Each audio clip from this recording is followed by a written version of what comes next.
चलिए आज class 10th history chapter 1 का वेरी शॉर्ट क्वेश्चन आती लघुत्तर ये प्रश्न जो है उसका आपका ओरल टेस्ट होगा। पहला क्वेश्चन आपका है राष्ट्रवाद क्या है।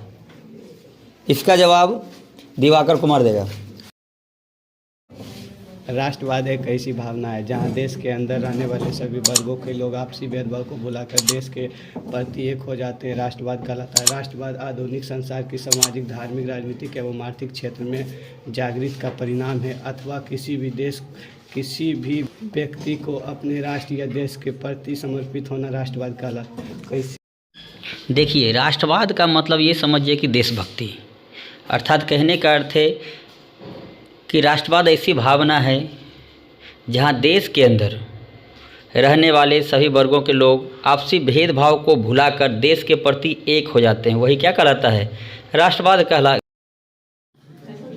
चलिए नेक्स्ट क्वेश्चन है मेजनी कौन था। इसका जवाब साक्षी कुमारी बताएगी। सानिया कुमारी।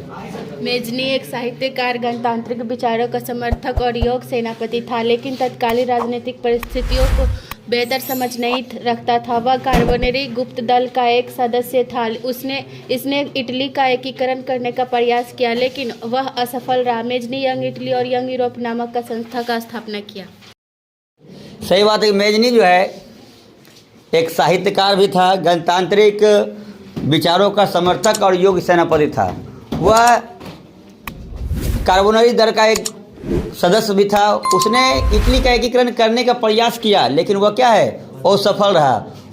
मेजनी यंग इटली का स्थापना किया। कब किया था याद है? 1831 ईस्वी में। यंग इटली का स्थापना जो है 1831 में किया था और यंग यूरोप का स्थापना 1834 में किया था। चलिए आपका नेक्स्ट क्वेश्चन है जर्मनी के एकीकरण में क्या बाधाएं थी। जर्मनी के एकीकरण में क्या बाधाएं थी? इसका जवाब अनुप्रिया कुमारी बताएगी। जर्मनी पूरी तरह से विखंडित था। इसमें 300 छोटे बड़े राज्य थे। उनमें धार्मिक, राजनीतिक तथा सामाजिक विषमताएं भी मौजूद थी।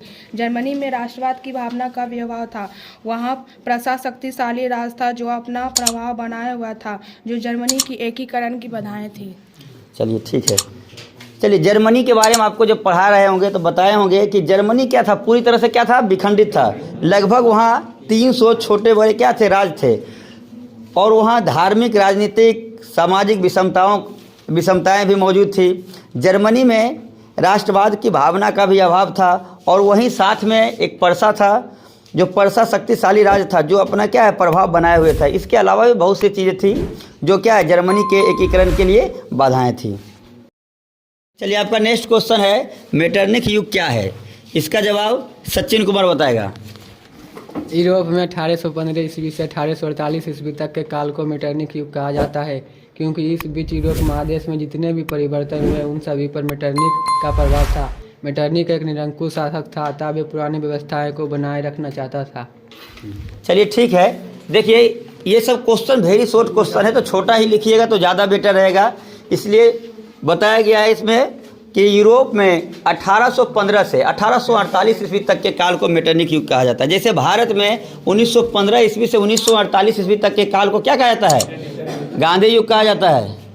उसी प्रकार से यूरोप में 1815 ईस्वी से 1848 ईस्वी तक के काल को मेटरनिक युग कहा जाता है, क्योंकि उस समय जितने भी परिवर्तन हुए थे उन सभी पर ऐसा देखा गया मेटरनिक का प्रभाव था। वो एक निरंकुश शासक था और वे पुरानी व्यवस्था को बनाए रखना चाहता था।